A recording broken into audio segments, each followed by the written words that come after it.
ಮಾಗಡಿ ರಸ್ತೆಯಲ್ಲಿ ಎರಡು ಕ್ವಾರಿಲಿ ಕುಸಿತ ಆಗಿದೆ ಅಂತ ಹೇಳಿ ವರದಿ ಬಂದಿದೆ. ಸುಮಾರು 6 ರಿಂದ 7 ಜನಕ್ಕೆ ಮಣ್ಣಲ್ಲಿ ಮಣ್ಣು ಕುಸಿತಾಗಿ ಸತ್ತಿದ್ದಾರೆ ಅಂತ ಹೇಳಿ ಮಾಹಿತಿ ಬಂದಿದೆ. ಒಂದು 2 ಬಾಡಿ ಸಿಕ್ಕಿದೆ ಅಂತ ವರದಿ ಕೂಡ ಕೊಟ್ಟಿದ್ದಾರೆ. ಮಿಕ್ಕಿದ ಎಂಟೈರ್ ಟೀಮ್ ಎಲ್ಲ ಈಗಾಗಲೇ ನಮ್ಮ ಪೊಲೀಸ್ ಅಧಿಕಾರಿಗಳು, ಮೈಸಂಜಿಯಾಲಜಿ, ನಮ್ಮ DC ಎಲ್ಲ ಕೂಡ ಸ್ಥಳಕ್ಕೆ ಧಾವಿಸಿದ್ದಾರೆ. ಬ್ಲಾಸ್ಟಿಂಗ್ ಏನು ಆಗಿಲ್ಲ ಅಂತ ವಿಚಾರ ತಿಳಿಸಿದ್ರು. ಸೊ ನಾನು ಈಗ ಮಧ್ಯಾಹ್ನದೊಳಗಡೆ ಅಫಿಷಿಯಲ್ ಆಗಿ ರಿಪೋರ್ಟ್ನ ತರಿಸ್ಕೊಳ್ತಾ ಇದ್ದೀನಿ.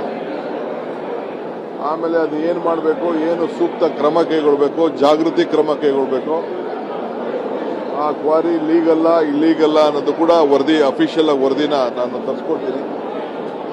ಆಮೇಲೆ ಅದಕ್ಕೆ ಯಾವ ರೀತಿ ಕ್ರಮ ಕೈಗೊಳಿಸಬೇಕು ಅಂತೇಳಿ ತೀರ್ಮಾನವನ್ನು ಮಾಡ್ತೀನಿ. ಯಾಕೆಂದರೆ ಯಾವುದೇ ಕ್ವಾರಿಗಳು ನಡೆಸಬೇಕಾದ್ರೆ ಅವ್ರದ್ದೇ ಆದಂಥ ಒಂದು ನಿರ್ದಿಷ್ಟವಾದಂಥ ನಿಯಮ ಇರ್ತದೆ. ಆ ನಿಯಮ ಎಲ್ಲರೂ ಕೂಡ ಪಾಲನೆ ಮಾಡ್ತಾ ಇದ್ದಾರಾ ಇಲ್ಲ ಅನ್ನೋದು ಕೂಡ ನಾನು ಗಮನಿಸ್ತೇನೆ. ಸ್ಥಳೀಯ ಶಾಸಕರ ಆರೋಪದ ಪ್ರಕಾರ ಸರ್, ಹಿಂದೆ ಚಿರತೆ ಇದೇ ತರ ಬ್ಲಾಸ್ಟ್ ಆಗಿ ಚಿರತೆ ಸತ್ತೋಗಿತ್ತು. ಆಗಲೂ ಅರಣ್ಯಾಧಿಕಾರಿಗಳು ತನಿಖೆಗೆ ಆದೇಶ ಮಾಡಿದ್ರು. ಇದು ಸೀರಿಯಸ್ ಆಗಿ ಆಗಲಿಲ್ಲ, ಮುಚ್ಚಾಕೋ ಪ್ರಯತ್ನ ಆಗ್ತಾ ಇದೆ. ನಮ್ಮ MLA ಕೂಡ ತಿಳಿಸಿದ್ದಾರೆ, ನನಗೆ MLA ಕೂಡ ತಿಳಿಸಿದ್ದಾರೆ. ನಾನು ಅಫಿಷಿಯಲ್ ಆಗಿ ರಿಪೋರ್ಟ್ ತರಿಸ್ಕೊಂಡೇ ನಾನು ಮಾತಾಡ್ತೀನಿ. ಅಧಿಕಾರಿಗಳು ಕೂಡ ಗೊತ್ತಿದ್ರು ಕೂಡ ಸರಿಯಾದ ರೀತಿಯಲ್ಲಿ ಕೂಡ ಅವರು ಕ್ರಮ ಕೈಗೊಳ್ಳಲ್ಲ ಅನ್ನುವಂಥ ಆರೋಪಗಳಿದೆ. ನಾನು ತಿಳಿಸ್ತೀನಿ.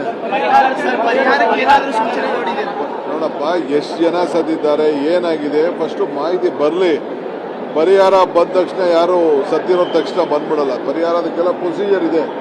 ಖಂಡಿತ ಯಾರಿಗೇನು ಪರಿಹಾರ ಕೊಡಬೇಕು ಕೊಡೋಣ.